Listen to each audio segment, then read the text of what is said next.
Buenos días a todos. Vamos a hacer este video especial en el sentido de recuperar la segunda sesión de clases que hemos tenido por esta vía virtual. Esta segunda sesión no se grabó bien. Hubo varios intentos por parte de ustedes de hacer su propia grabación y eso obstaculizó la grabación general que yo estaba realizando, y después fue muy difícil de plantear la posibilidad de una edición de cada una de las partes que se fueron construyendo. Entonces, como para tener toda la secuencia del discurso y de la clase, he decidido volver a grabar esta segunda sesión en la cual abordamos el problema de la intencionalidad y de la interacción social. Entonces, bueno, pues vámonos directamente a la presentación, sin más preámbulos. Voy a compartir mi pantalla y a partir de ahí comenzamos. Bien, quiero recuperar una de esta segunda sesión, donde, bueno, el objetivo era hablar de estas dos categorías de interacción e intencionalidad.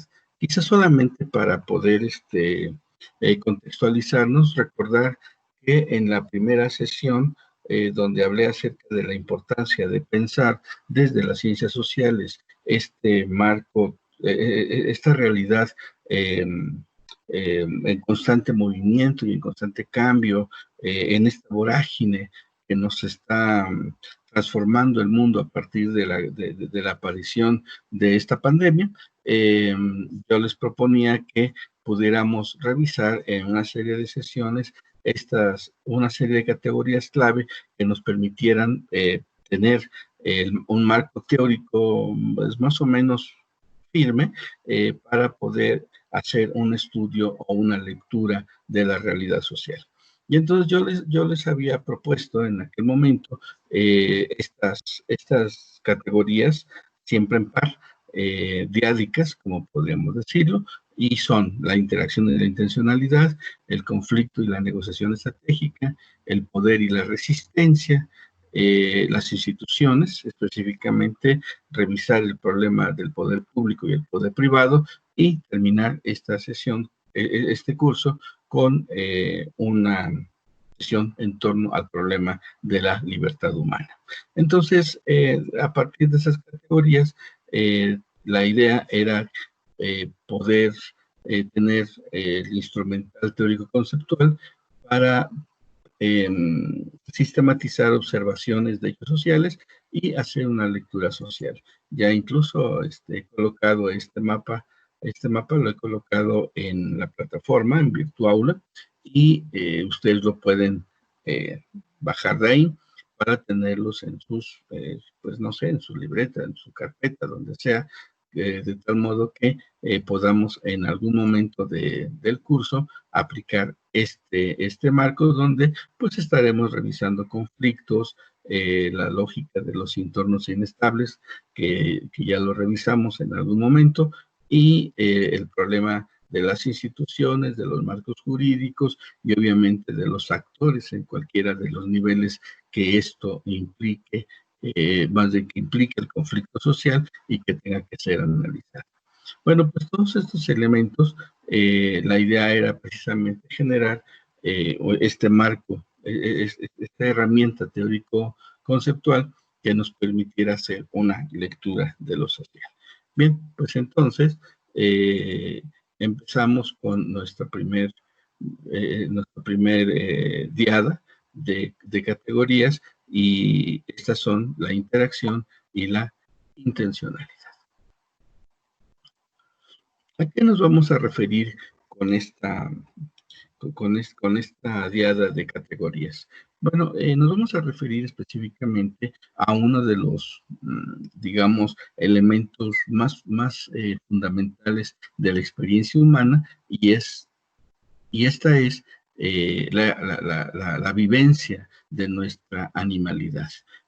Aún pese a todo el conocimiento y a todo lo que hemos realizado con respecto de las producciones espirituales del ser humano, lo cierto es que seguimos conectados con nuestra animalidad, seguimos conectados con la dimensión del instinto o de las pulsiones, según les guste el concepto, y estar conectados a esa dinámica de las pulsiones en realidad nos coloca en una situación, digamos, inestable en el sentido de lo que queremos, lo que deseamos, lo que nos gustaría realizar en medio de todo este contexto de nuestra cotidianidad, en primer lugar, y en el contexto de macro, en esa esfera macro que le llamamos sociedad. Bien, pues en esta pequeña sesión hablaremos del tema del instinto a la intención, o en un subtítulo pequeño, la historia del homínido que descubrió sus negras intenciones. Bien, ¿cómo podemos comenzar estas ideas? Bueno, de principio hay que decir que en la historia de la humanidad hay una especie de intento por escapar de esta animalidad.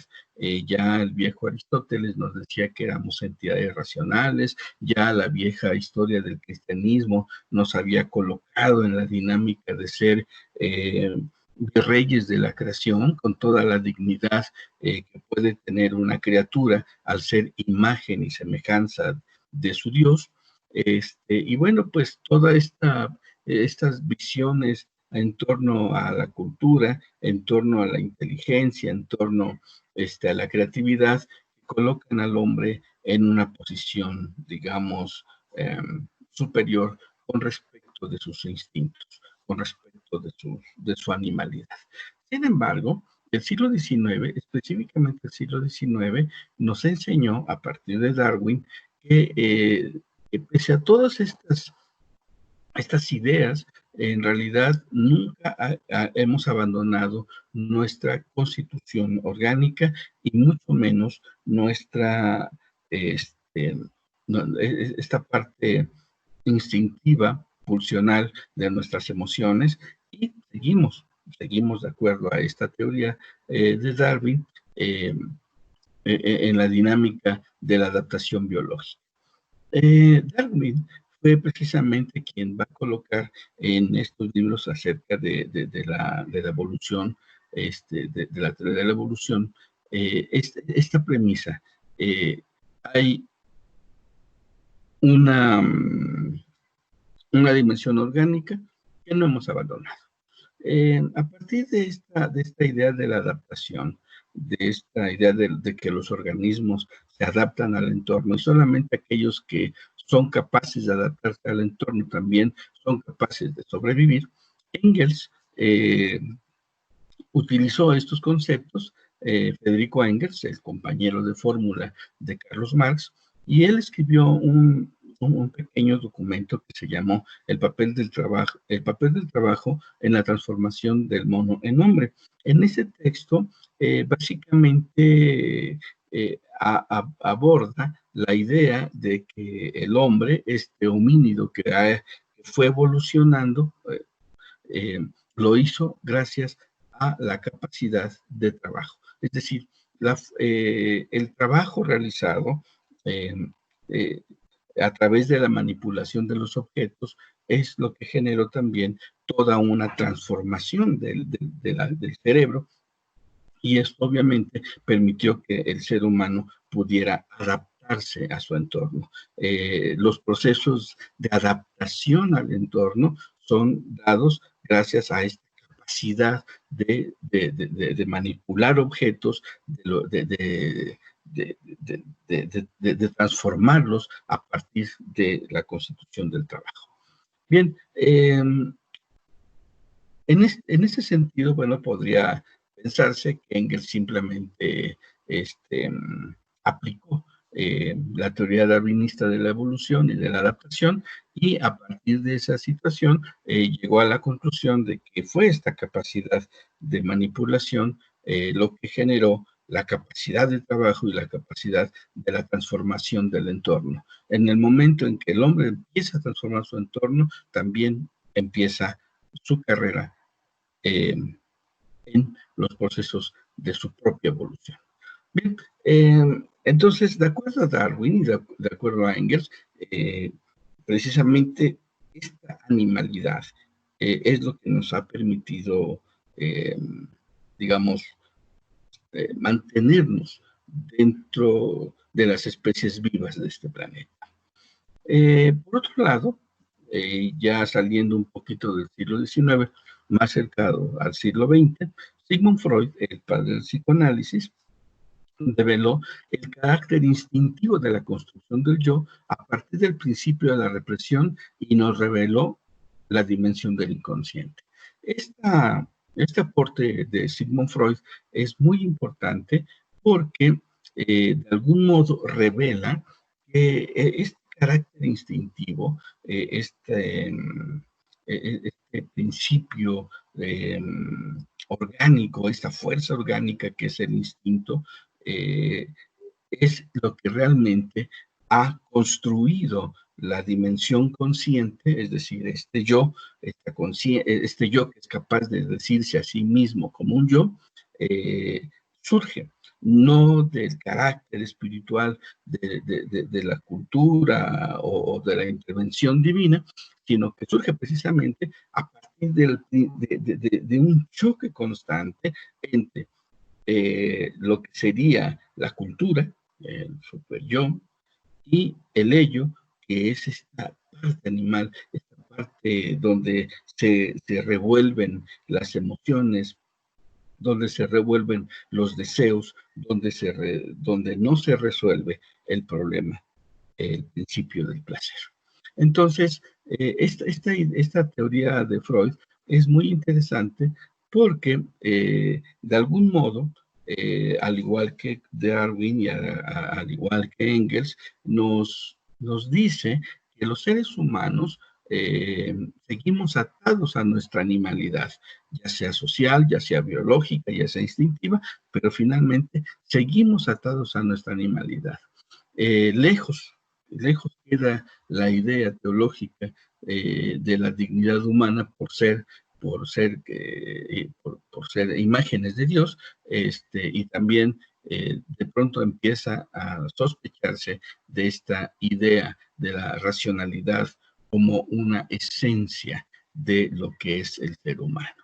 Pues nosotros los seres humanos nos hemos inventado muchas esencias. Los griegos, por ejemplo, nos decían que nosotros somos animales políticos, animales que hablan, el son politicón o el son logón, no son más que expresión de estas dos ideas propuestas y desarrolladas por los griegos, Aristóteles, Sócrates, Platón, pero también en otros momentos de la historia nos hemos inventado toda una serie de elementos, de nuevas naturalezas con las cuales nos sentimos o queremos sentirnos identificados en la experiencia humana.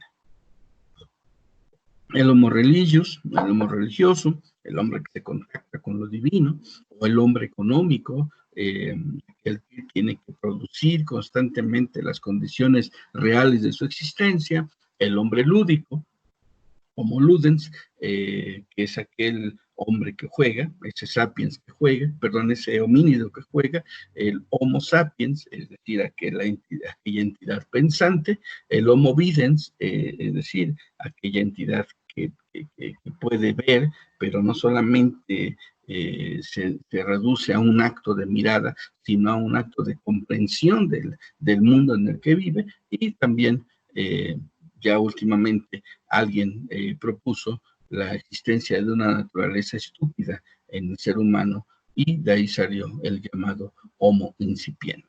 Bien, pues todas estas naturalezas nos las hemos creado a partir del tiempo y a partir de la cultura y a partir de, obviamente, de un intento de hacer significativo y de darle sentido a la existencia humana. Sin embargo,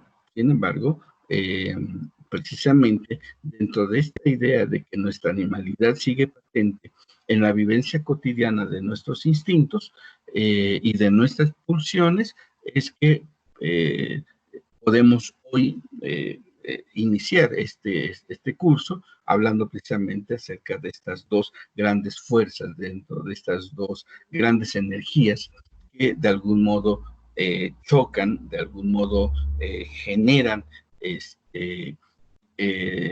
esta construcción del yo.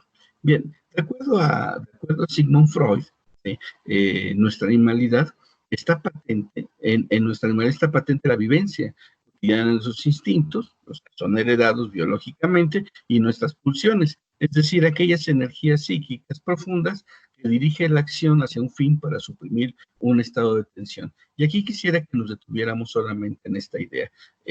Las pulsiones son esta energía psíquica que va dirigido a suprimir un estado de tensión. Y entonces, de acuerdo a la teoría freudiana, hay dos tipos de pulsiones importantes, fundamentales, que atraviesan toda la existencia humana. La primera es la pulsión de vida, que bueno, él utilizó el concepto eros, un concepto muy griego, y también nos habló de la pulsión de muerte, donde definió el problema de ella como el tánatos, también una palabra muy griega, y definió que prácticamente toda la existencia humana está de algún modo desarrollada a través de esta energía, estas pulsiones, perdón, que son estas energías profundas que chocan, que están ahí presentes formando la libido y el deseo. Y entonces la libido y el deseo obviamente está dentro de nuestra etapa, de nuestra esfera, de nuestra animalidad. Y la teoría freudiana en torno al problema de la personalidad y del yo es quizá una de las más interesantes porque revela una situación básica en términos de lo que es la experiencia humana. El ser humano no es una entidad acabada. Es decir, esta idea de que somos hombres políticos, son politicón, o somos hombres que hablamos, son logón, o somos hombres religiosos, o somos hombres que juegan, establecen de algún modo que hay una especie de naturaleza o de esencia que nos define. Freud nos diría que no. En realidad, esto que nos ha puesto tan orgullosos, esta dimensión de la conciencia, en realidad es uno de los elementos más inestables de la experiencia humana. Y es inestable no por sí misma, sino por su profundo origen inconsciente. De acuerdo a Freud, el yo es algo que se deriva precisamente después de la realización del choque que se da entre el instinto, el deseo, que es la dimensión del ello, y la represión, contra la represión de la cultura, que es lo que Freud le llamará el superyo. Bien, nuestra parte animal, nuestra parte instintiva nos conduce a la necesidad de la realización del deseo, pero nuestra parte cultural nos limita esa represión del deseo. En este choque, yo siempre lo he imaginado como un choque de trenes, es decir, dos fuerzas psíquicas, como lo decíamos en términos del concepto de pulsión allá arriba, estas dos fuerzas psíquicas que vienen en sentido contrario y que finalmente terminan chocando, sin que ninguna de ellas reduzca la velocidad.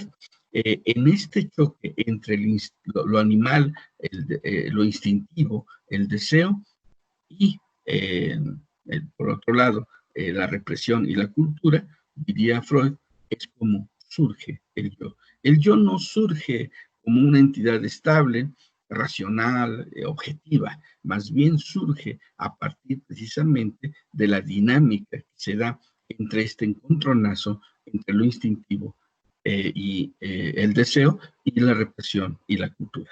Entonces, esta es la primera situación. Nuestro yo, esto que hemos definido como nuestro yo, nuestra conciencia, en realidad es producto de un choque profundo entre dos fuerzas psíquicas que van en la misma vía y obviamente en sentido contrario. Este, obviamente, ambas vienen con fuerzas distintas y en algunas ocasiones triunfará el deseo y en algunas ocasiones, el impacto de la represión será mucho más fuerte que el deseo. Bien, este choque de trenes es lo que de algún modo genera esta dimensión del yo. Y dentro de esta idea es que el resultado de ese choque constituye al yo, constituye la conciencia. El yo es producto de un conflicto, pero no solamente de un conflicto, sino más bien de un dinámico enfrentamiento entre las fuerzas de la pulsión contra las fuerzas de la represión. Es muy fácil llegar a pensar que este choque de trenes se da una vez en la vida y para siempre, y entonces no hay absolutamente ningún problema. Podemos nosotros ir, digamos, desenterrando nuestra conciencia, nuestra personalidad a partir de ese choque. No, en realidad Freud nos diría, o nos daría la idea de que este choque de trenes es constante, es cotidiano, se da en todos los momentos de nuestra existencia, desde el nacimiento hasta la muerte. El yo no es un producto de un solo choque, es producto de este enfrentamiento dinámico entre las fuerzas de la pulsión contra las fuerzas de la represión. Y esto se da todos los días, en todos los instantes. En este momento, seguramente muchos de ustedes, por cuestiones de deseo, por cuestiones del principio del placer, pues obviamente estar frente a una computadora escuchando una clase sobre las pulsiones, sería exactamente lo menos o lo último que quisieran hacer. Pero como se viene el problema de las calificaciones y de las evaluaciones, entonces esa es la fuerza represora que los obliga a estar frente a esta dinámica, frente al monitor de su computadora o de su dispositivo, escuchando una clase como esta. Pero seguramente si hubiera la posibilidad de evitarlo, seguramente lo harían porque estamos precisamente en este choque entre la pulsión y las fuerzas de la represión. Bueno, entonces el yo, si lo pensamos de este modo ya como una descripción de lo que hemos estado discutiendo, el yo está en constante conflicto, en constante tensión, en constante definición. No hay un punto de equilibrio, no hay un punto donde el yo se resuelva a sí mismo y obviamente, y aquí viene una de las partes fundamentales de estas reflexiones, es que el yo no se resuelve a sí mismo, sino que necesita al otro, necesita de interactuar con el otro para resolverse a sí mismo, pero no en el sentido de que se resuelva para sí y definitivamente, sino que esa resolución solamente es momentánea, es pasajera, porque inmediatamente de que algo se resuelve, en ese momento se están disparando nuevos problemas. Esta visión de la interacción, esta visión de la interacción ya nos dice varias cosas. La primera es que este sujeto está en constante bronca consigo mismo y se vincula en el proceso de la interacción con otro sujeto que también está luchando sus propias batallas, que también está peleando con sus propios demonios. Bueno, pues en esta dinámica de la interacción, en realidad lo que vamos a encontrar es que este sujeto solamente puede realizar su deseo, solamente puede realizar su intención en la perspectiva de la existencia del otro. Y al revés, este sujeto B solamente puede realizar su deseo y su instinto a partir de la interacción con el otro. Es decir, lo que decía en la lámina anterior, el yo no se resuelve a sí mismo, necesita al otro para resolverse a sí mismo, por lo tanto, precisa de la interacción. Y entonces, lo que encontramos aquí es que la interacción es un choque estratégico en realidad entre la dinámica del instinto, del conflicto interno de un sujeto y la dinámica interna del otro sujeto. Pero esta es una visión muy simple, es decir, esto es muy esquemático, estamos hablando de los sujetos. Sin embargo, hay que hablar de que esto, si la interacción es un choque estratégico que se da en la dinámica de la intencionalidad de los sujetos, bueno, imaginemos ahora que no está un sujeto A solo con un sujeto B, sino que hay un C, D, E, F, G, H, I hasta la Z, y luego como en las páginas de Excel, siempre estará el AB a A, el AB, exactamente así, hasta prácticamente el infinito. Ahorita lo vamos a explicar. Entonces, con esto ya pudiéramos nosotros decir algunas cosas de la interacción. En primer lugar, que la interacción siempre es un sistema complejo de intencionalidades, es decir, se encuentra en medio de tensiones negociadoras. La interacción no es solamente el hola, ¿qué tal? Qué buen día hace, te amo, no sé, todas las expresiones que realizamos, sino que es este sistema complejo de intenciones que, por supuesto, no se revelan en la primera y no se revelan, digamos, ante los ojos, de tal modo que siempre hay una parte oculta, una parte, este, eh, digamos, oscura en términos de la interacción humana.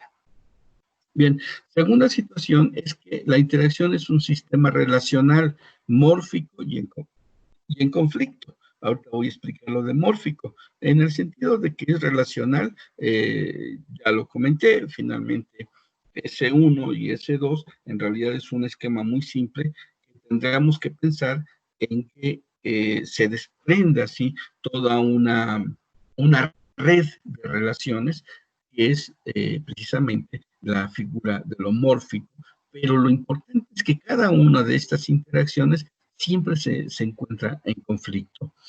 Hay una posición que vamos a ver en la tercera sesión, es decir, cuando hablemos sobre conflicto y acción estratégica, ahí partimos del supuesto de que los conflictos nunca se resuelven, solamente se llega a una cierta, a un cierto consenso o a un cierto acuerdo, pero eso básicamente es la base de siguientes conflictos. Entonces, los conflictos no se resuelven.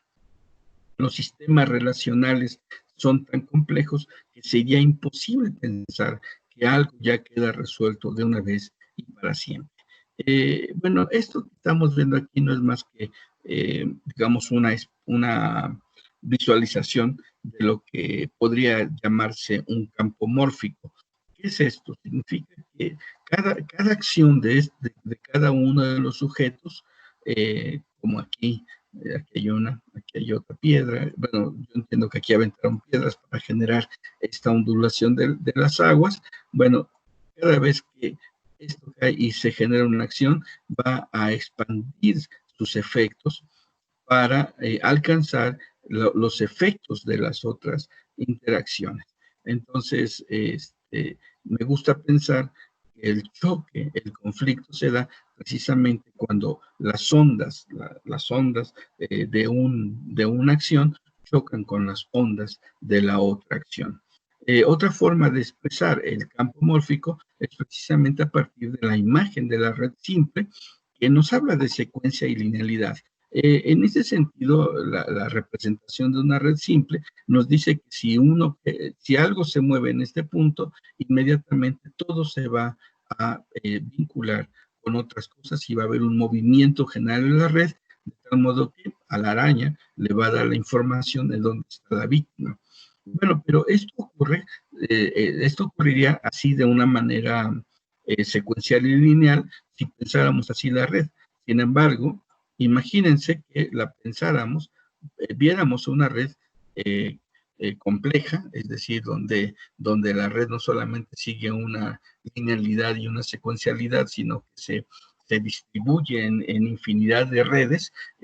Bueno, pues esto ya nos habla de que los campos mórficos o la red mórfica es compleja e inestable. Aún así, si algo se mueve aquí, seguramente generará repercusiones en las otras partes de la red, aunque no lo sepa. Bueno, esta idea de la red mórfica en realidad fue desarrollada por Rupert Sheldrake, precisamente en un estudio acerca de los campos sonoros, pero quizá el que desarrolló esta idea un poquito mejor va a ser Whitehead, que nos dice que existe una urgencia de ver al mundo como una red de procesos interrelacionados de los que somos partes integrales, por lo que todas nuestras decisiones y acciones tienen consecuencias para el mundo alrededor de nosotros. Estos son los campos mórficos. Así son las interacciones. Así son estas interacciones que, ya habíamos dicho, de principio están en constante conflicto. Entonces, esta red de procesos interrelacionados es una red de conflictos interrelacionados. Bien, entonces, ya para ir cerrando este tema, hablemos precisamente de la dinámica de lo que es la interacción y de lo que es la intencionalidad, pero crucémoslo con el concepto de conflicto, con el concepto de la inestabilidad. Todos los sistemas sociales son inestables. Y son inestables precisamente porque, ya lo vimos, a partir del sujeto mismo, él mismo es una entidad inestable, siempre peleándose entre el deseo y la represión, y cuando entra en interacción, pues entran otros conflictos a vincularse dentro de esta dinámica. Entonces, vamos a decir lo que algunos de los autores importantes de la sociología han mencionado de la interacción. Durkheim, por ejemplo, nos decía que la interacción es la afirmación de que los cambios en el nivel de los macrofenómenos sociales producen cambios en el nivel de la acción y la interacción individual. Durkheim ve la sociedad como una especie de sistema en el cual esta interacción va a producir cambios en todas las esferas de lo social, tanto a nivel de lo macro como a nivel de lo micro, hasta llegar precisamente a la dinámica de la interacción individual.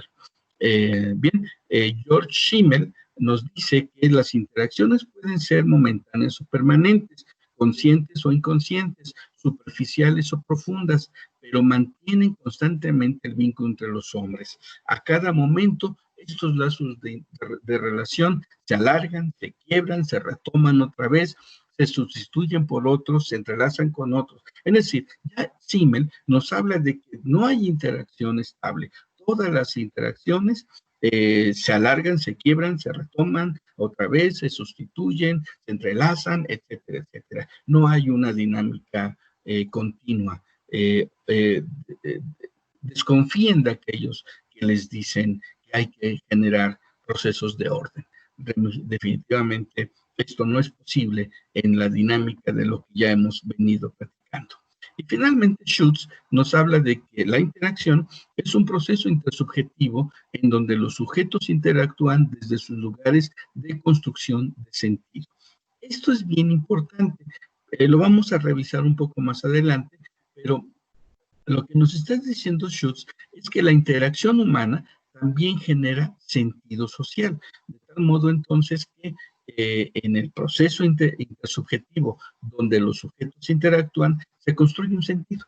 Y entonces enamorarse es un sentido, de estudiar una profesión es otro sentido, enseñarle a los otros acerca de tus valores es un sentido, y básicamente todos estos sentidos van construyendo la dinámica social. Blumer nos decía que la interacción pone el acento en la importancia de la negociación de sentido. De hecho, Blumer parte del concepto de Schutz que vimos hace un momento. Dice, entonces, bueno, repito, la interacción pone el acento en la importancia de la negociación de sentido entre sujetos sociales. Considera que el estudio de los contextos sociales es fundamental para comprender la interdependencia que existe entre los actores. Lo que está diciendo Blumer es algo muy sencillo. No hay interacción sin negociación de sentido, y no hay negociación de sentido fuera de un contexto social específico. Entonces, cuando uno trata de hablar en torno a la importancia de la negociación, pues nosotros entramos básicamente a la necesidad de analizar los contextos donde se da esa negociación de sentido.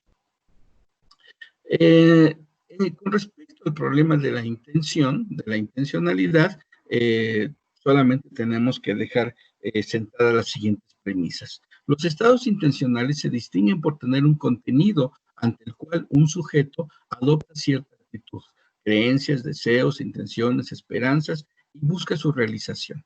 La intencionalidad siempre va dirigida a realizarse y la lucha intencional busca la realización de esa intención. Siempre va a ser así. Y entonces, lo cierto es que hay dos tipos de intencionalidades. Perdón, sí, de fines más bien, de objetivos buscados. Los fines conscientes, aquellos que generamos a través de la razón y la voluntad, y los fines inconscientes, aquellos de los cuales no somos conscientes, pero ahí están, como parte precisamente de esta lucha del deseo, del placer, de la libido que veíamos con la teoría de Sigmund Freud. Cuando son fines conscientes no hay ningún problema, entran dentro de la dinámica de la racionalidad y de la planificación. Pero si hablamos de los fines inconscientes, obviamente estos están ocultos, no aparecen a simple vista y hacen más complejo la negociación de sentido de la que nos hablaba Blumer hace un momento. Y bueno, ya para concluir esta exposición, lo que hay que decir es que toda interacción es social, es intersubjetiva, es lo que podríamos concluir de todo lo que hemos visto en esta sesión, es intencional y en ese sentido se presenta como juego estratégico, es decir, como poder. Toda interacción social, intersubjetiva, intencional, es poder, se juega como poder. Bien, ese tema del poder lo vamos a ver en la cuarta sesión. Y entonces, bueno, a partir de ahí podríamos recuperar esta idea precisamente de la interacción como este juego estratégico inestable. Y de eso estaremos abordando en esa sesión. Bueno, pues concluyo esta sesión para que se quede el material más o menos, digamos, completo y en un solo documento y en un solo video con todo lo que esto implica. Bueno, pues muchas gracias, cuídense y nos seguimos viendo en estas sesiones que le hemos llamado Pandemonium, ahí donde las cosas se conjuran en contra del hombre.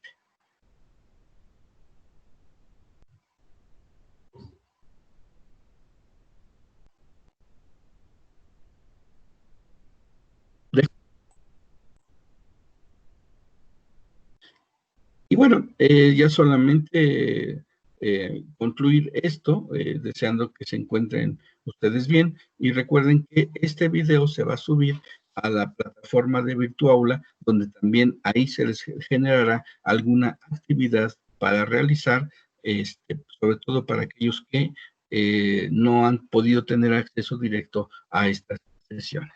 Cierro, dejo de grabar. Buenos días y cuídense mucho.